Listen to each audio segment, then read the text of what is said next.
Hi ladies and gentlemen, this is Koon. Welcome back to the part 2 of Koon's Grim Fantasy Guide for Extended Mastery Point. I'm going to share some general concepts of EMP for all the characters in Grim Fantasy today. If you have missed part 1 of this video, feel free to go back and look for it under my channel's video list. This video is going to be lengthy, so I've prepared a few timestamps under the video description. Please use them to skip and to save your time.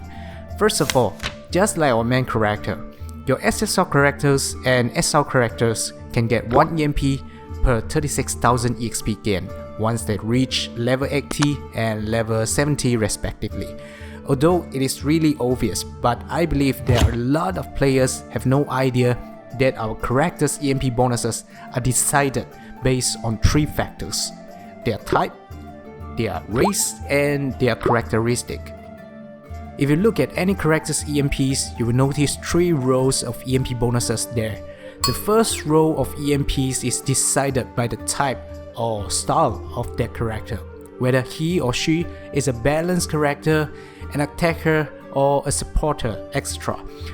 The second row is decided by their race. Each race has a set of specific bonuses. And the last row of EMP is always unique and decided based on their own characteristic. Character EMPs are very different from our main character. In order for you to gain a better understanding about these perks, I have put them into 3 groups, just like what I have done in the previous video.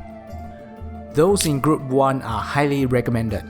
Those in group 2 are important but optional, while EMP bonuses in group 3 are generally less important. Again, I would like to highlight, there is no hard and fast rules about EMP. You and I were probably using different weapon grids or fighting style, so please don't follow blindly. What I can do for you here is to give you the general ideas. You still have to try them out by yourself to put these theories and information into practical usage. Without further ado, let's look at the first EMP bonus, critical hit. Our character's critical hit bonus is very similar to how a primal grid works. A 3-star critical hit bonus gives you 25% chance to land a critical hit, which deals 25% extra damage. 2 critical hit bonuses give you 44% chance to land a critical hit, and so on. However, the most interesting thing is these bonuses are able to proc together, which means you can deal more than 25% extra damage. Among all the characters, Albert is the best example because he has 4 critical hit bonuses. If all these bonuses proc together, he's able to deal 100% extra damage, but the chance, of course, is very low, just 0.4%. All of us love extra damage, so 25% chance for 25% extra sweetness, this is certainly the best buy. Japanese player Hibiota actually did some research and calculations on this EMP bonus. If you're interested, you can look for the links to his blog in my video description. I'm sure you can learn a lot from this guy. Next, we have elemental attack. Apparently, 10% extra elemental attack is pretty good. You know you want to invest in this, especially for advanced players, so please get it. Double attack and triple attack, they're just so important. It's up to you whether you want to invest 2 stars or 3 stars in these bonuses, because some players feel that there is no need to go further for that 1% increment, but I always get triple attack bonus to 3 stars. If I don't have enough points for double attack, I usually keep it at 2 stars. A lot of players thought they need 3 stars to see the effect of this perk. In fact, the difference between 1 star to 3 stars is very small, even when you strike a double or triple attack. If you're not very particular about that 1 to 2% bonus, you only need to invest 1 star. Alright, now let's move to group 2. Everything in this group is optional. I will run through all of them very quickly. Healing is optional. Sometimes when you're using Enmity grid, but pairing with dark, fire, or wind healers, you know you're going to go through some dilemma between damage and the ability to survive. Nonetheless, it is still a good choice when you're joining high level race. Some bosses in the game have high resistance, so if a certain debuff from a specific character is very important and you can't afford to miss it, you better get this one. I personally think that core characters like Otto and John should have this bonus unlocked. This bonus is a lot weaker compared with our main character. If you have extra points, you can always invest 1 star to boost your damage by a little. Defense bonus is not necessary, but always a good addition when you have extra points to spare for characters which are fragile, and it is pretty useful when you want certain character to hold the aggro. This bonus increases your character's base HP, so it is also affected by weapon skills like Majesty and Edges. I don't think it is very important, but you can always throw some points here if you have something to spare. These 2 bonuses are highly optional. Some players insist that they are good for high level raids and solo, however to me they are simply useless in public raids, where everything comes and goes really quickly. This bonus is not going to help much if a character already hits the damage cap. 1 star is probably enough for most characters. Damage cap bonus is always good for those who are already at the top form. However, if your character still hasn't hit the damage cap, there's no point getting it because it's not going to increase the damage. This bonus is good only if you already have a very solid weapon grade or when you're already hitting damage cap, because your weapon strength can compensate the penalty of this bonus.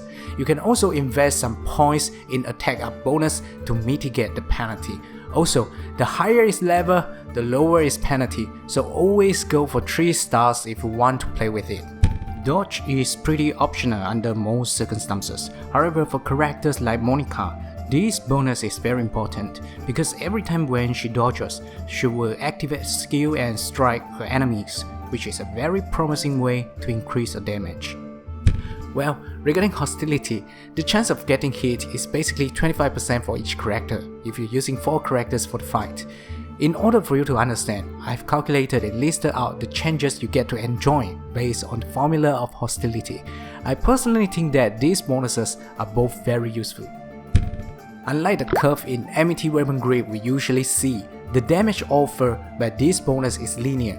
Basically, you need 3 stars to see its effect, and it is really good for characters like Scatachar or those who are attuned to Enmity grade. The bonus damage given by this perk is also linear, similar to the Enmity bonus we mentioned just now. Same here, you need 3 stars to see its true potential. You can't see the icon of reflect when you're fighting, and it is pretty random. Some characters like Namaya works very well with this bonus. You can reflect 99% damage when it activates, so it works like a 99% cut for that character. Again, it is random. If you don't want to play with possibility, I don't think it is necessary for you to pick up this perk. Support skill bonus will give you a passive skill. This is highly optional, but some very outstanding passive like Dorothy and Amira's charge bar boost, Serueru's attack up, and Trump's hot-headed are all very good choices to invest your EMP. Okay, finally group 3. Most bonuses here are not really useful. Skill damage bonus is one of the worst because it is additive. It doesn't multiply your damage directly by percentage. For example, if your skill can deal 500% water damage, it only increases it to 520% water damage instead of giving you an extra 100% damage bonus. So never touch this one. This one is also bad. Too much investment for too little return. According to Japanese wiki, at 3 stars, you will probably only get 60k increase in your skill's damage. These are all rubbish. Overdrive Usurk, Mob Bar Usurk, Debuff Resistance, you have Seal of Immunity and Cure. Elemental Resistance only lowers elemental damage, and it doesn't cut other damage. The attack value of this bonus is not high and is a bit too risky to take up. However, if you're a risk taker and you have other characters to hold the aggro, maybe you can try to play around with it. Alright, finally, that's all for now. I hope you find this video informative and don't forget to share it with your friends. If you like my videos, please remember to subscribe to my channel. If you haven't clicked on the bell icon under this video, please do it now so that you could get notified when I upload a new video. Know yourself, know your game, and play like pro. This is Koon. I will see you again. Bye.